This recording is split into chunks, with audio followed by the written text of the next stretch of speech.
Jesus knew exactly what he was doing when he was withdrawing to the wilderness. He knew he was engaging Satan. All right, so we are here and near the bottom of the Mount of Temptation, or part of the way up of it, and we are overlooking an area where Jesus just left being baptized in Matthew 4 and Luke 4, so he just leaves being baptized, he starts making his way up here, and he goes into the wilderness. And the wilderness is an area that should spark maybe some memories if you know the Bible well. You think about the wilderness as being the place where the Jews dwelt before they exited the Exodus. During the Exodus, they dwelled in the wilderness. Wilderness was a place with wild animals, was a place that was scary, and was a place filled with demons. If you look at how the first century viewed the world. First century viewed the world with a desert demon. If you look at a First Enoch, there's a desert demon named Azrael. And it's interesting, Azrael is actually in the Bible, just not in this apocryphal book. It comes from a passage in only place 3 times in Leviticus 16.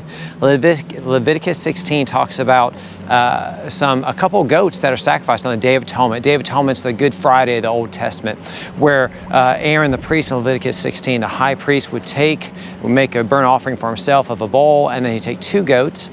And one would be for the Lord, it's chosen by lots. Another one will be for the scapegoat, for Azrael, this desert demon.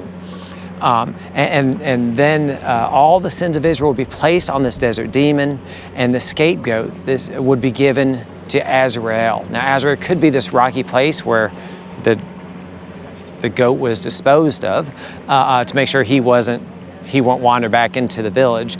But First Enoch says no, and the imagery of Jesus' time says no, that desert is a place where Satan dwells.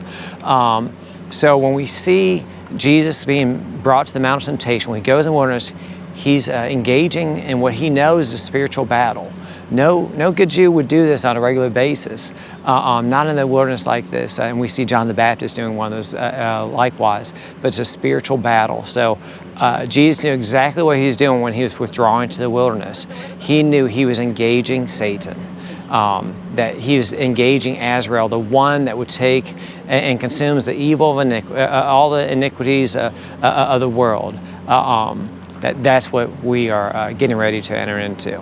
So take a look around, and may we remember this when we are tempted, that Christ has already won the battle for us. Amen, amen.